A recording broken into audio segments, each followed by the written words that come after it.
اعوذ باللہ من الشیطان الرجیم بسم اللہ الرحمن الرحیم۔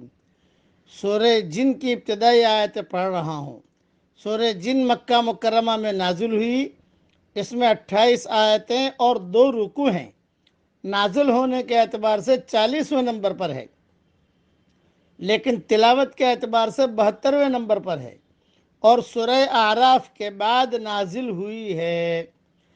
قل اوحی الی انہ استمع نفر من الجن فقالوا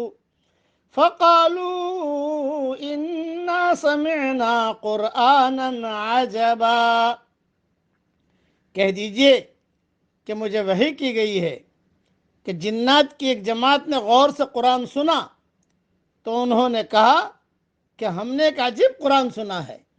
یہدی الی الرشد فآمنا بہ، جو ہدایت کی راہ بتاتا ہے تو ہم اس پر ایمان لائے۔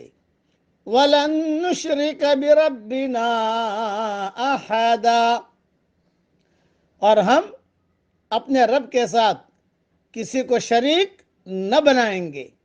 وَأَنَّهُ تَعَالَى جَدُّ رَبِّنَا مَا اتَّخَذَ صَاحِبَةً وَلَا وَلَدًا، اور یہ کہ ہمارے رب کی شان بہت بلند ہے، اس نے نہ کوئی بیوی بنائی ہے اور نہ اولاد۔ وَأَنَّهُ كَانَ يَقُولُ سَفِيهُنَا عَلَى اللَّهِ شَطَطًا، اور یہ کہ ہمارا نادان اللہ کے بارے میں بہت خلاف حق باتیں کہتا تھا۔ وَأَنَّا ظَنَنَّا أَن لَّن تَقُولَ الْإِنسُ وَالْجِنُّ عَلَى اللَّهِ كَذِبًا، اور ہم نے گمان کیا تھا کہ انسان اور جنات خدا کی شان میں کبھی جھوٹ بات نہ کہیں گے۔ وَأَنَّهُ كَانَ رِجَالٌ مِّنَ الْإِنسِ يَعُوذُونَ بِرِجَالٍ مِّنَ الْجِنِّ فَزَادُوهُمْ رَهَقًا، اور یہ کہ انسانوں میں سے کچھ لوگ جنات کے کچھ لوگوں کی پناہ لیا کرتے تھے، اس طرح ان لوگوں نے جنات کو اور سر چڑھا دیا تھا۔ وَأَنَّهُمْ ظَنُّوا كَمَا ظَنَنْتُمْ أَن لَّن يَبْعَثَ اللَّهُ أَحَدًا، اور یہ کہ انہوں نے بھی گمان کیا جیسا تمہارا گمان تھا کہ اللہ کسی کو نہ اٹھائے گا۔ یہ سورہ جن کی آیتیں ہیں۔ پہلے ایک بات کی وضاحت کر لوں کہ انسانوں نے جتنا حضور صلی اللہ علیہ وسلم کو ستایا ہے، اتنا جناتوں نے نہیں ستایا ہے۔ مختلف موقعوں پر بیان میں مضمون میں کہہ چکا ہوں۔ صحیح مسلم شریف کی روایت سے معلوم ہوتا ہے کہ یہ واقعہ مکہ مکرمہ کے قریب نخلا وادی میں پیش آیا، جہاں آپ صلی اللہ علیہ وسلم صحابہ کرام رضوان اللہ علیہ مجمعین کو فجر کی نماز پڑھا رہے تھے۔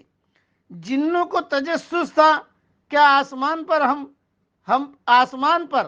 ہم پر بہت زیادہ سختی کر دی گئی ہے، اور اب ہمارا وہاں جانا تقریباً ناممکن بنا دیا گیا ہے۔ کوئی بہت ہی اہم واقعہ رونما ہوا ہے جس کے نتیجے میں ایسا ہوا ہے۔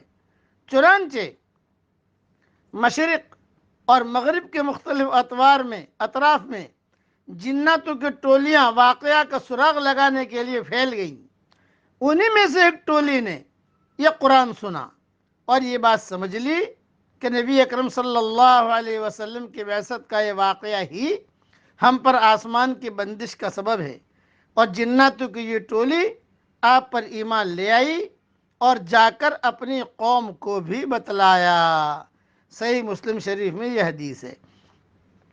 بعد دیگر روایت سے معلوم ہوتا ہے کہ اس کے بعد آپ صلی اللہ علیہ وسلم نے جناتوں کی دعوت پر ان کے وہاں تشریف بھی لے گئے اور انہیں جا کر اللہ کا پیغام سنایا، اور متعدد مرتبہ جناتوں کا وفد آپ صلی اللہ علیہ وسلم کی خدمت میں بھی حاضر ہوا۔ فتح الباری، تفسیر ابن کثیر وغیرہ میں مضمون دیکھ لیا جائے۔ اور میں میرے بیان میں کہہ بھی چکا ہوں، 2 بیان حضور صلی اللہ علیہ وسلم نے مکی زندگی میں جناتوں میں کیے ہیں تقریباً، اور 2 بیان حضور صلی اللہ علیہ وسلم نے مدنی زندگی میں کیے ہیں۔ عبداللہ بن مسعود اور حضور صلی اللہ علیہ وسلم اور جناتوں کا واقعہ یہ سارا میں میرے بیان میں عرض کر چکا ہوں، یوٹیوب پر آپ دیکھ لیجئے گا اور سن بھی لیجئے گا۔ خلاصہ کلام یہ ہے کہ جناتوں کو بھی اللہ نے ہدایت دی اور انسانوں کو بھی اللہ نے ہدایت دی، اور اچھے اور برے دونوں میں ہوتے ہیں۔ اللہ تعالی ہم سب کو اچھوں کے ساتھ رہنے کی توفیق عطا فرمائے، آمین۔ وآخر دعوانا ان الحمد للہ رب العالمین۔